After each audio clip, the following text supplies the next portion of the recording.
Assalamualaikum warahmatullahi wabarakatuh. Selamat pagi semuanya. Apa kabar kalian hari ini? Mudah-mudahan semuanya dalam keadaan sehat walafiat. Amin. Sebelumnya, perkenalkan nama Ibu Intan Sulandari. Ibu mengajar bahasa Inggris di kelas 7. Seperti yang kalian ketahui, pandemi COVID-19 masih belum juga berakhir, sehingga kita masih belum bisa bertatap muka secara langsung. Tetapi kalian tidak perlu bersedih, karena harus melewatkan masa matsamah di rumah saja. Karena Bapak Ibu Guru akan menemani masa matsamah kalian dengan menyajikan video-video materi yang telah kami buat khusus untuk kalian siswa-siswi baru MTS Anur Lemah Abang. Untuk mempersingkat waktu, mari kita bahas materi hari ini. Tolong disimak ya. Pada kesempatan kali ini, Ibu akan membahas materi tentang tata krama dan tata tertib siswa di sekolah. Apakah kalian sudah siap mendengarkan?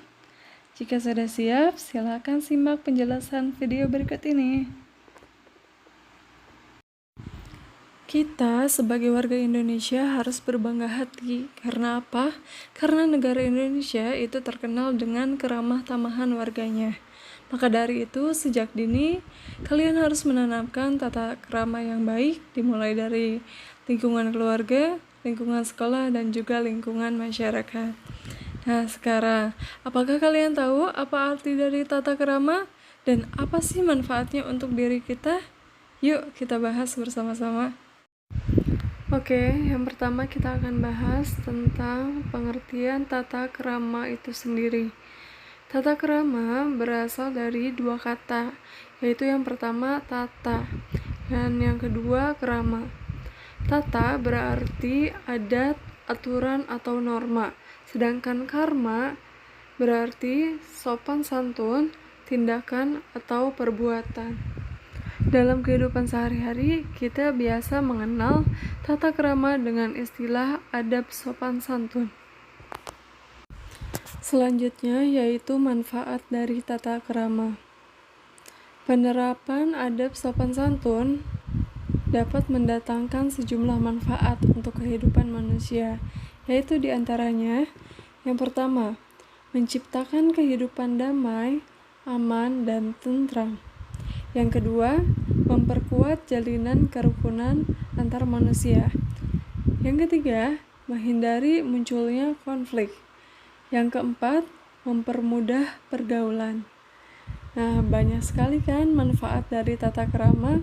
Jadi, Ibu harap mulai sekarang mari kita biasakan tata krama yang baik di kehidupan kita sehari-hari ya. Sebagai seorang siswa, ada beberapa tata krama yang harus dilaksanakan ketika berada di lingkungan sekolah. Yang pertama yaitu tata krama kepada guru dan staf sekolah. Yang kedua, tata krama kepada sesama teman. Yang ketiga, tata krama tentang cara berpakaian. Dan yang keempat yaitu tata krama ketika kegiatan belajar mengajar. Akan Ibu jelaskan satu persatu. Yang pertama yaitu tata krama kepada guru dan staf sekolah. Sebagai siswa, kita pasti akan berinteraksi kan dengan guru dan staf sekolah. Untuk itu, kita harus menggunakan tata krama yang baik. Seperti yang sudah kalian ketahui ya, guru merupakan orang tua kalian di sekolah. Oleh karena itu, sebagai seorang siswa, kalian sudah semestinya harus menghargai dan menghormati guru layaknya seperti orang tua kalian sendiri. Jika kalian berinteraksi dengan para guru dan staf, hendaknya selalu mengingat aturan berikut ini. Yang pertama, harus berbicara sopan di hadapan guru. Yang kedua, mengucapkan salam ketika bertemu dengan guru. Yang ketiga, tidak memotong pembicaraan guru. Yang keempat, tidak boleh merendahkan guru dan berkata kasar. Yang kelima, tidak boleh membantah dan menentang dengan emosional. Dan yang terakhir yaitu tidak lewat atau lari di hadapan guru yang sedang duduk tanpa meminta izin terlebih dahulu. Selanjutnya, mari kita bahas tata krama kepada sesama teman. Di setiap sekolah, pasti ada yang namanya kakak tingkat dan adik tingkat. Kepada kakak tingkat, kita harus menghormatinya, dan kepada adik tingkat, kita harus menyayanginya. Yang kedua, harus saling menjaga perasaan dengan tidak mengucapkan perkataan yang dapat menyinggung teman. Jadi ibu mohon, tolong jaga lisan kalian dengan baik ya. Jangan sampai menyakiti hati sesama teman. Yang ketiga, saling menolong dan membantu sesama teman. Sesama siswa, kita juga harus saling menolong antar sesama teman. Jika ada yang butuh bantuan, hendaknya kita segera menolongnya. Jangan sampai diabaikan. Yang keempat, tidak boleh mengganggu atau menyakiti sesama teman. Kalian tahu apa itu bullying? Bullying adalah tindakan mengintimidasi seseorang, atau pengertian singkatnya adalah penindasan. Nah, jenis yang paling sering dilakukan di sekolah yaitu pelecehan verbal, yang bisa datang dalam bentuk ejekan, menggoda, atau mengejek sesama teman. Ibu harap siswa-siswi baru MTS An-Nur menghindari hal tersebut ya, karena itu merupakan hal yang sangat tidak terpuji. Selanjutnya, tidak boleh mengambil sesuatu milik teman tanpa izin. Nah, hal ini sering terjadi ketika di kelas. Banyak siswa yang misalkan pinjam pulpen temannya, tapi tidak izin dulu, sehingga teman yang pemilik pulpen tersebut kebingungan mencari pulpennya. Nah, tidak boleh seperti itu ya. Itu sama saja seperti mencuri. Jadi biasakanlah jika ingin meminjam itu harus meminta izin terlebih dahulu. Selanjutnya, tidak boleh bermusuhan. Jika ada masalah dengan teman, sebaiknya diselesaikan dengan baik-baik, jangan sampai bermusuhan. Kemudian yang terakhir yaitu saling mengingatkan untuk bersikap baik. Teman yang baik akan selalu mengingatkan temannya untuk bersikap baik.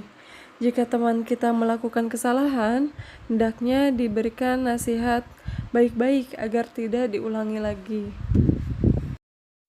Yang ketiga yaitu tata krama cara berpakaian dan berhias. Yang pertama, berpakaian seragam sesuai dengan aturan sekolah yang berlaku. Yang kedua, siswa tidak boleh memakai perhiasan berlebih. Yang ketiga, siswa perempuan nih terutama tidak boleh berdandan berlebihan ya, cukup natural saja. Yang keempat, siswa tidak boleh mencoret-coret seragam sekolahnya. Dan yang kelima, siswa tidak boleh memakai baju olahraga selain pada jam pelajaran olahraga. Jadi sebaiknya habis pelajaran olahraga itu langsung salin ya, soalnya kalau misalkan masih dipakai baju olahraganya terus keburu masuk pelajaran lain, itu tidak sopan. Yang terakhir yaitu tata krama ketika kegiatan belajar mengajar. Yang pertama, membenahi kelas sebelum guru masuk. Sebelum guru masuk, hendaknya dibersihkan dulu kelasnya, disapu, kemudian dirapihkan meja gurunya agar kita merasakan kenyamanan selama proses belajar mengajar berlangsung. Kemudian selanjutnya, hadir di kelas tepat pada waktunya. Jika telat, maka harus meminta maaf dan meminta izin terlebih dahulu sebelum masuk kepada guru. Yang ketiga, tidak ribut atau berisik pada saat pelajaran berlangsung. Selama proses kegiatan belajar mengajar berlangsung, alangkah baiknya kalian memperhatikan penjelasan guru. Jangan malah ribut dan berisik, karena bisa mengganggu teman yang lain yang sedang fokus memperhatikan pelajaran. Kemudian yang keempat yaitu meminta izin jika hendak keluar. Jika ingin ke toilet misalnya, harus meminta izin dulu ya kepada guru. Jangan keluar begitu saja, itu tidak sopan. Selanjutnya yang kelima, tidak menentang pendapat guru secara emosional. Jika pendapat guru tidak sesuai dengan pendapatmu, maka sampaikanlah secara baik-baik, jangan sampai secara emosional. Dan yang terakhir yaitu tidak membeda-bedakan guru dalam menghormati, mentaati, dan mengikuti pelajarannya. Nih, ini juga sering terjadi di sekolah. Kalian itu wajib menghormati seluruh guru dan staf, tidak boleh membeda-bedakan. Misalkan, guru A tidak mengajar di kelasmu, lalu kamu tidak menghormatinya. Jangan sampai begitu ya. Kalian harus menghormati semuanya, termasuk staf sekolah. Selanjutnya kita akan membahas tentang sanksi jika melanggar tata krama di sekolah. Siswa yang tidak mentaati tata krama kadang dianggap sebagai siswa yang kurang ajar atau tidak sopan. Maka sanksi yang akan diberikan antara lain sebagai berikut. Yang pertama yaitu peringatan secara lisan atau teguran. Ini merupakan sanksi yang paling ringan ya. Jika teguran masih belum mempan untuk mengingatkan kalian, maka akan dilanjutkan ke sanksi yang kedua, yaitu peringatan secara tertulis atau membuat perjanjian dengan tembusan orang tua siswa. Di tahap ini, siswa akan menandatangani perjanjian di atas materai, yang juga akan ditandatangan oleh orang tua siswa. Sanksi yang ketiga yaitu memanggil orang tua siswa ke sekolah. Dan yang keempat, tidak boleh mengikuti pembelajaran sementara waktu atau skorsing. Dan yang paling fatal yaitu yang terakhir, kalian bisa dikeluarkan dari sekolah. Jadi jangan sampai kalian melanggar tata krama di sekolah ya. Selain harus menerapkan tata krama, siswa-siswi pun wajib mentaati tata tertib yang berlaku di MTS Nurul Mahabah. Sebelum dibahas lebih lanjut, kalian harus tahu dulu apa sih arti dari tata tertib sekolah. Tata tertib sekolah adalah peraturan yang mengatur segenap tingkah laku para siswa selama mereka bersekolah untuk menciptakan suasana yang mendukung pendidikan. Tujuan: tata tertib sekolah dibentuk untuk mengatur kegiatan sekolah sehingga terciptanya suasana tata kehidupan sekolah yang santun dan sehat, yang nantinya akan menjamin kelancaran proses belajar mengajar. Tata tertib memiliki sifat memaksa, sehingga wajib bagi warga sekolah untuk menjalankan tata tertib yang telah disepakati bersama. Sama halnya dengan hukum, tata tertib juga memiliki sanksi bagi siapa saja yang melanggarnya. Tata tertib di MTS Nurul Mahabang dikelompokkan menjadi 5 komponen.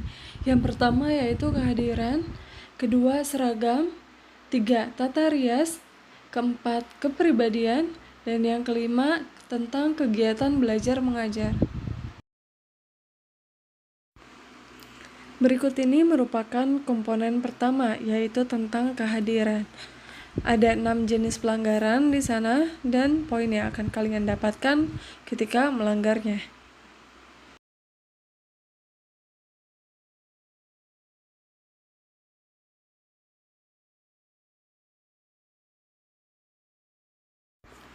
Komponen yang kedua yaitu tentang seragam.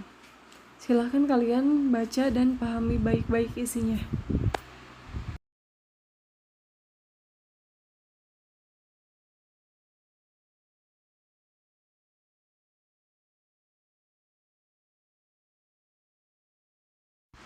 Komponen yang ketiga yaitu tentang tata rias. Di sana ada 6 jenis pelanggaran yang harus kalian hindari. Silahkan dibaca dan dipahami.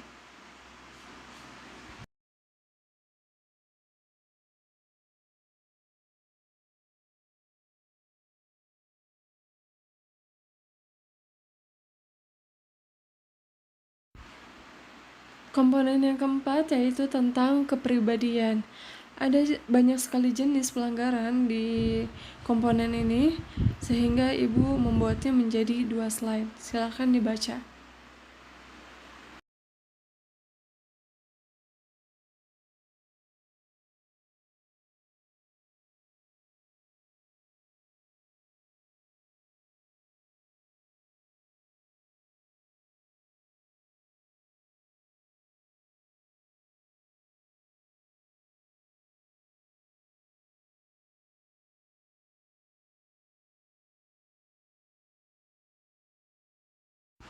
Komponen yang terakhir yaitu tentang kegiatan belajar mengajar.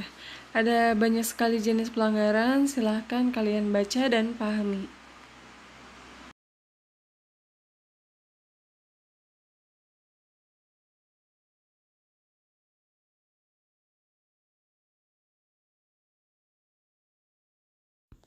Selanjutnya kita akan membahas mengenai poin sanksi bagi pelanggar tata tertib. Yang pertama, jika poin pelanggaran kalian terkumpul sebanyak 1-25 poin, maka akan diberikan pembinaan langsung oleh guru dan wali kelas. Yang kedua, jika poin pelanggaran kalian terkumpul sebanyak 25-50 poin, maka ada 2 jenis sanksi yang akan diberikan. Yang pertama yaitu akan dibina oleh wali kelas dan juga BK. Yang kedua akan diminta untuk menulis pernyataan tertulis di atas kertas bermaterai yang isinya bahwa kalian tidak akan melanggar tata tertib lagi. Yang ketiga, jika poin pelanggaran kalian sebanyak 51-75 poin, maka sanksi yang akan diberikan yaitu ada 3. Yang pertama, orang tua kalian akan dipanggil ke sekolah. Yang kedua, skorsing selama 2 hari. Yang ketiga yaitu membuat pernyataan tertulis di atas kertas bermaterai. Yang keempat, jika poin pelanggaran kalian sebanyak 76-99 poin, juga sama sanksinya seperti yang ketiga, tetapi yang membedakannya adalah bertambahnya waktu skorsing menjadi 6 hari. Dan yang terakhir, jika poin pelanggaran kalian lebih dari 100, maka kalian akan dikembalikan ke orang tua atau dikeluarkan dari madrasah. Nah, setelah mengetahui sanksi bagi pelanggar tata tertib, apakah kalian masih mau melanggar tata tertib? Ibu harap tidak ya. Selesai sudah penjelasan Ibu tentang materi, tata krama, dan tata tertib di sekolah. Ibu harap kalian memahami materinya. Mohon maaf apabila ada salah kata. Wassalamualaikum warahmatullahi wabarakatuh.